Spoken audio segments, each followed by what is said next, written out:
Bonjour frères et sœurs, peuple de Côte d'Ivoire, je suis content de me retrouver devant vous pour continuer ce qu'on a commencé. Oui mes frères, j'étais un peu absent, je devais préparer une conférence.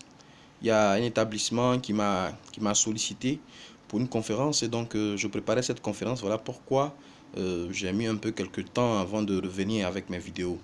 Mais laissez-moi vous dire, vous donner de très bonnes nouvelles. Vous voyez, quand j'étais là que j'appelais les gens à se joindre à moi parce que nous devons mener des actions au niveau du continent africain, mes frères, mes soeurs, c'est une réalité. Oui, moi je ne suis pas venu sur cette toile pour pouvoir bavarder pour bavarder, mais apporter des solutions et susciter une armée qui va délivrer le continent africain. Mes frères, mes soeurs, je suis sur cette toile pour délivrer le continent africain. Et j'appelle, comme je le dis, mes combattants. J'appelle des gens que Dieu a mis à mes côtés pour pouvoir délivrer le continent africain. Donc quand j'appelle les gens, quand j'ai lancé mon appel, les gens disent non, voilà, tu vas escroquer les gens, tu vas faire ceci, tu vas faire cela. Mais vous n'avez pas compris. Parce que naturellement, la spiritualité, c'est un monde très vaste. Vous comprenez? J'ai essayé d'expliquer à certaines personnes. Mais regardez un témoignage, c'est ce qui se passe. Mes frères, Dieu est en train de susciter dans tous les grands pays des responsables qui m'appellent et qui me disent qu'ils sont responsables, qu'ils veulent être responsables de la caravane dans notre pays. Parce que la caravane va faire toute l'Afrique. Vous comprenez? Et ils sont prêts à recevoir parce que ce n'est pas parce que je les ai appelés, mais parce que Dieu leur a révélé que tout ce qu'ils ont dans leur maison, c'est pour cette caravane. Ici en Côte d'Ivoire, je vais vous rendre un témoignage. Il y a un jeune frère à qui Dieu a donné, qui chante très bien, à qui Dieu a donné de crier des chansons sur l'unité. Mais pas comme l'unité, comme je vous l'ai dit, pas l'unité politique et religieuse, mais sur l'aspect prophétique de la Côte d'Ivoire et de l'Afrique. Mes frères, mes soeurs, c'est une réalité. Et il a écrit cette chanson, il voulait vraiment la lancer, mais il n'y avait pas d'issue. C'était comme il était bloqué. Et il a laissé ça comme ça. Et quand il a entendu mon appel, Dieu lui a dit, c'est pour cette raison que je dis d'écrire cette chanson. Va et appelle ton frère et restez ensemble. On est ensemble. Il y a une personne à qui Dieu a dit de payer une sonorisation, mais de dernière génération, mes frères, mes soeurs, vous ne pouvez pas imaginer. Vous comprenez? Tout le matos complet pour vraiment cette caravane puissante. Est-ce que vous comprenez? Ça n'a rien à voir avec ce que vous avez comme matos là. Le monsieur, Dieu l'a mis à cœur de payer ça. Dieu lui a mis à cœur qu'il devait faire une entreprise, donc il n'a qu'à payer ça. Il a fini de payer, il avait fait une entreprise au zéro, ça passe pas. Il a tout pris matos, il l'a mis dans sa maison. 2 ans. Il fait tout zéro. Jusqu'à il a oublié de la laisser là-bas. Et quand il a attendu mon appel, Dieu lui a dit, c'est pour cette raison-là que je t'ai dit de payer ce matos-là. Appelle mon serviteur, ton frère, et mettez-vous ensemble. Les frères, les gens arrivent. Pas beaucoup, hein, mais je veux dire un à un, ils arrivent avec leur amour, leur disposition que Dieu a mis dans le cœur. Parce qu'on n'est pas venu pour pouvoir rire, on est venu pour combattre l'Occident, les esprits de blanc là. Nous, on veut détruire ça pour libérer le continent africain. Vous comprenez? Donc, je vous parle afin que vous puissiez, dans votre maison, rétablir aussi la situation. Mes frères, mes soeurs, nous devons combattre. Il est temps que nous devons combattre. Mais pas ce combat physique, mais ce combat spirituel. Qu'est-ce que vous constatez? Pour tous ceux qui utilisent l'arme physique, ils montent et puis ils descendent. Ils montent et puis ils descendent. Regardez aujourd'hui l'information sur les réseaux sociaux. Des gens aujourd'hui qui parlaient, aujourd'hui, ils sont passés de l'autre côté. Vous comprenez? Mais ce n'est pas fini. Vous allez aller de déception en déception. Parce que l'heure de ce combat-là, l'âme de ce combat-là, ce n'est pas la dimension physique. C'est la dimension spirituelle, mes frères, mes soeurs. Mais vous, votre dimension spirituelle ne peut pas combattre ça. Vous êtes dans la religion, vous êtes dans le christianisme. Et le christianisme, je vous ai dit, ça a été fait exprès. Pour ne pas que vous compreniez une dimension, la genèse, le commencement. Parce que si tu ne connais pas ton commencement, hein, tu ne peux jamais connaître ce pour lequel tu as été établi. Vous comprenez? Donc, le diable va nous donner une mauvaise orientation pour ne pas que nous comprenions la jeunesse, le commencement. On parle de la jeunesse, le commencement. Mes frères, mes soeurs, affaire d'Adam et Ève, je vous ai toujours dit, ça n'a jamais existé. Vous savez très bien que ça ne peut pas exister. Mais comme c'est l'Église qui a dit, on accepte, on vient de Adam et Ève. Mais vous n'avez même pas d'intelligence pour pouvoir associer les choses. Si vous dites à un enfant qu'on vient d'Adam et Ève, il va dire, c'est pas possible. C'est pas possible parce que l'enfant il va vous poser des questions, vous-même, vous n'allez pas répondre. Vous comprenez? C'est une réalité. Parce que l'histoire d'Adam et Ève, c'est une allégorie, ce sont des codes. Et c'est ce que le Saint-Esprit est là pour décoder, pour vous expliquer. Ça là, c'est bizarre. Saint-Esprit, qu'est-ce qu'il en est? Et le Saint-Esprit va vous révéler la vérité. Voilà pourquoi je dis le Saint-Esprit vient pour révéler la vérité. C'est parce qu'il n'a jamais eu de vérité que le Saint-Esprit vient pour révéler la vérité. Mais la vérité sur quoi? Sur la Genèse. Parce que la Genèse, c'est tout un code, c'est une allégorie, c'est tout un code qui va nous permettre soit de mourir ou soit d'avoir la vie. Comprenez? C'est la réalité. Je vous ai dit que Adam et Ève, là, le jardin, là, c'est le mariage. C'est une dimension où vit l'homme et sa femme, Adam et Ève. C'est l'époux et l'épouse. Quand Jésus est venu, il a parlé, lui il est l'époux, et vous, vous êtes épouse.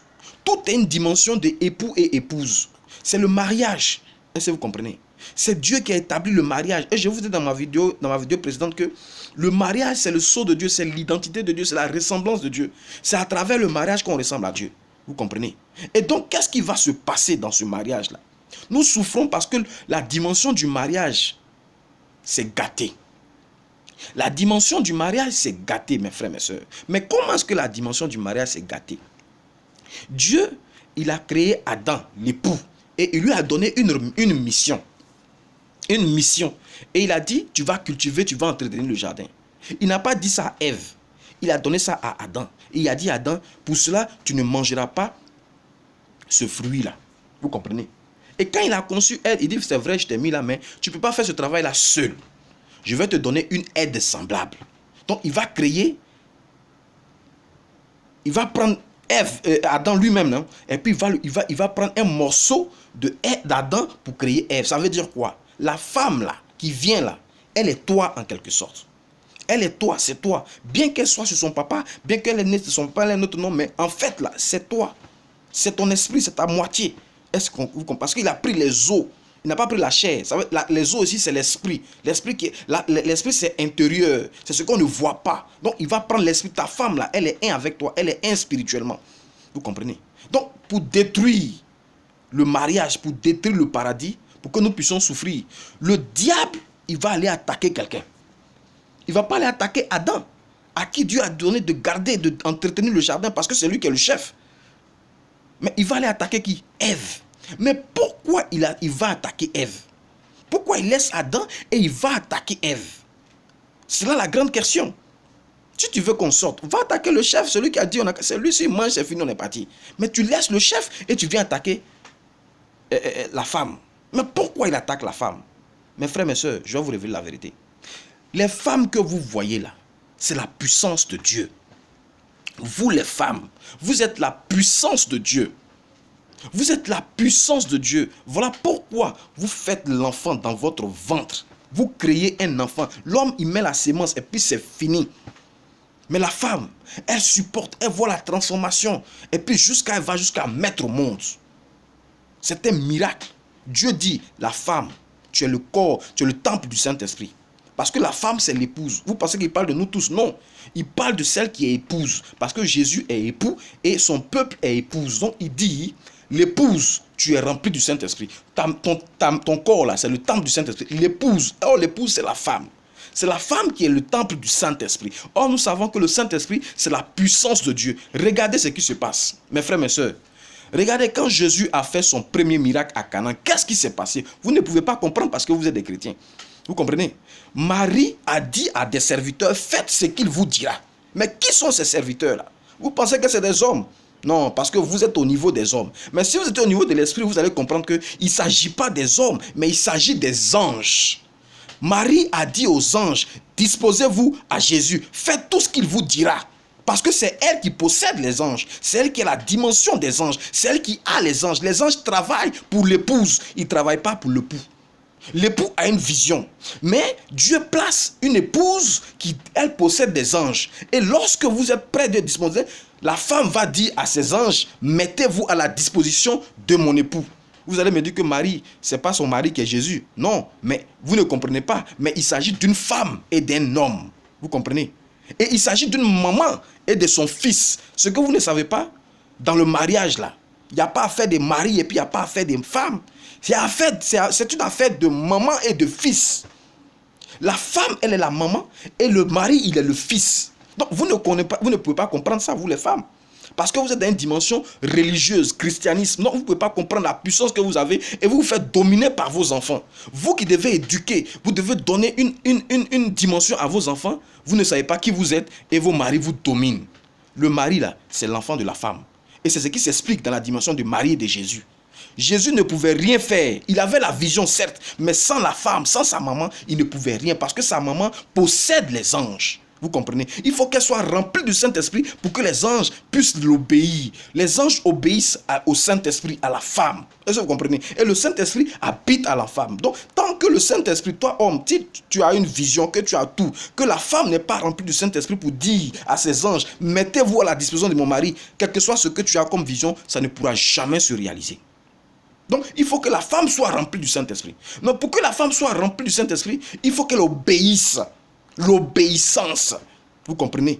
Voilà pourquoi dans le jardin d'Éden, Satan a séduit Ève pour qu'elle soit désobéissante. Donc, notre souffrance dépend de la désobéissance de notre épouse, de nos épouses, de nos mamans. Vous comprenez? C'est la désobéissance de Ève qui nous a tués. Donc, comme c'est elle qui a désobéi et puis nous avons été parachutés dans cette souffrance, il faut qu'elle retrouve son dimension d'obéissance. Voilà pourquoi Dieu a dit à la femme, femme, sois obéissante à ton mari. Il n'a pas mis de conditions. Il dit, sois soumise et fidèle, respecte-le, adore-le, obéis à ce monsieur. Le diable, pour ne pas que la femme obéisse, il va lui envoyer de la séduction. Tu as obéi à ce monsieur-là. Il pense qu'il est plus intelligent que toi. Regarde, il vient de coucher avec ta camarade. Il vient de sortir ici. Et puis toi, tu travailles pour lui. Voilà la séduction. Pour que vous, les femmes, vous vous rébellez. Mais quand vous vous rébellez là, lui, il est content. Parce que l'esprit ne peut pas prendre puissance en toi. Pour que tu puisses avoir des anges. Vous comprenez? Donc, dans l'obéissance, la femme retrouve son identité spirituelle. Parce que vous êtes le Saint-Esprit. Et puis, si tu es rempli du Saint-Esprit, tu as la disposition des anges. Vous comprenez? Mais pour cela, là, il faut que tu adores ton mari. Il faut que tu adores ton mari. Dieu dit, toi femme, devant ton mari, là, tu n'as aucun autre Dieu. Dieu envoie ton mari pour que tu puisses être rempli du Saint-Esprit. C'est un instrument, c'est un outil. Vous comprenez? Donc, ne regardez pas ces petits trucs. Lorsque vous allez être rempli du Saint-Esprit, vous allez supporter sa méchanceté, vous allez obéir, vous allez le chuchoter, quel que soit tout ce qu'il va vous faire, tout ce qu'il va vous dire, tout ce qu'il va vous insulter. Vous obéissez, vous le respectez, vous l'adorez. J'ai compris, papa, j'ai compris ceci, j'ai compris mon amour. Tu lui donnes tout ce que l'attention. Mais qu'est-ce que tu fais? Le Saint-Esprit grandit en toi. Et lorsque le Saint-Esprit atteint un niveau, le mari là, Dieu va descendre sa dimension, il va faire de lui un ange pour toi et vous allez aller dans la vision de Dieu. C'est la soumission d'une femme qui transforme un mari aussi méchant, dangereux qu'il soit. Parce que la femme, dans la méchanceté de son mari et qu'elle l'obéit, elle est remplie du Saint-Esprit. Et si elle est remplie du Saint-Esprit, les anges sont disponibles. Et elle peut dire à ces anges, faites maintenant tout ce que mon mari vous dira. Parce que l'homme donne la vision au mari. La femme ne reçoit pas de vision. Il a dit dans le jardin d'Éden. C'est à Adam qu'il a donné la vision de cultiver, d'entretenir le jardin. Donc l'homme a une vision. Mais tant que la femme ne met pas à cette disposition les anges qu'elle possède, il ne peut pas faire, il ne peut pas déclarer, il ne peut pas prier. Et puis les choses vont se passer. C'est les anges. L'exaucement des prières, là, c'est les anges qui vont réaliser ça. Quand vous partez chez Marabout, puis Marabout fait comme ça, et puis tu vois quelque chose sur là. C'est un ange, un démon qui a fait ça. Vous comprenez? Toutes les prières sont exaucées par des anges ou des démons. C'est la vérité. C'est l'ange qui va et puis il réalise et puis il envoie. Mais l'ange là, c'est la femme qui possède ça. Et pour que les anges, ils regardent la femme, avant de partir là, il faut que la femme soit remplie du Saint-Esprit. Mais pour que la femme soit remplie du Saint-Esprit, il faut qu'elle soit obéissante. Mais à qui? À son mari. Vous comprenez? Donc vous comprenez que le foyer maintenant, c'est pas quelque chose pour nous-mêmes. Mais c'est une arme pour délivrer les gens de la souffrance. Donc, si toi, maman, tu es mariée actuellement, que ton mari est bizarre, très très bizarre, méchant, il te trompe parce que tu es à côté de lui, continue. Ne regarde pas ce qu'il fait. Mais c'est une manière pour que tu sois rempli du Saint-Esprit et avoir activé tes anges. Pour que les anges puissent l'amener à atteindre ses objectifs à lui. Parce que l'homme a une puissance, l'homme a un objectif, l'homme a une activité. C'est parce que les femmes ne se reconnaissent pas que les hommes sont devenus méchants. Mais si toi, maman, tu te soumets à ton mari, ta puissance augmente. Ta puissance augmente. Et toi, maman, tu n'es pas mariée, tu penses que tu as vieilli parce que tu n'as pas eu cette révélation de ce que le mariage là. Tant que tu n'es pas morte, tu dois servir Dieu. Tu dois servir Dieu. Et pour servir Dieu, il faut que tu sois rempli du Saint-Esprit. Dieu dit chercher premièrement le royaume des cieux. tu cherches ta petite vie, tu cherches à avoir un homme dans ta vie parce que les gens t'ont dit que non, tu es seul, tu es ceci, tout ça. Donc, toi, tu veux chercher à avoir la vie, donc tu t'en fous. Mais tu ne peux jamais te marier parce que tu n'es pas comme les autres. Ceux qui ne sont pas mariés encore là, c'est parce que votre mariage est puissant que Dieu ne permet pas que vous vous mariez dans le monde. Vous comprenez ça? Donc, naturellement, si tu dis à Dieu, je veux te servir, je veux établir le royaume. Le royaume là, ça veut dire quoi? La paix sur la terre, la délivrance des captifs, qu'il n'y ait plus de souffrance sur la terre. Et c'est la dimension du continent africain. Donc si toi tu dis que tu veux te battre pour que l'Afrique soit libre de la sorcellerie, de la méchanceté du blanc, Dieu va dire quoi? Je vais donc t'envoyer ton mari. Pour qu'au travers de ce mari-là, tu puisses être rempli du Saint-Esprit et que les anges vont maintenant être mis à sa disposition. Tu comprends? Donc, naturellement, le mariage, ce n'est pas un jeu, c'est la puissance de Dieu. C'est la puissance de Dieu. Dieu donne au mari la vision d'établir un travail pour libérer la communauté, le continent, tout. Mais il donne à la femme d'avoir la puissance qu'elle va mettre à la disposition de son mari. Les anges, comme Marie a dit, faites tout ce que Jésus vous dira. C'est Marie qui a dit. Et puis Jésus est venu parler et les anges ont rempli les jarres et transformé l'eau en vin. Vous comprenez? C'est quand il parle, on ne voit pas, mais c'est les anges qui font ça. Voilà la puissance de l'homme marié. Vous comprenez? Donc, tant que la femme n'est pas soumise, n'est pas obéissante, parce qu'elle a été désobéissante dans le jardin d'Éden, et on souffre. Donc, Dieu va dire, pour réparer le tort, il faut que femme, tu sois obéissante à ton mari.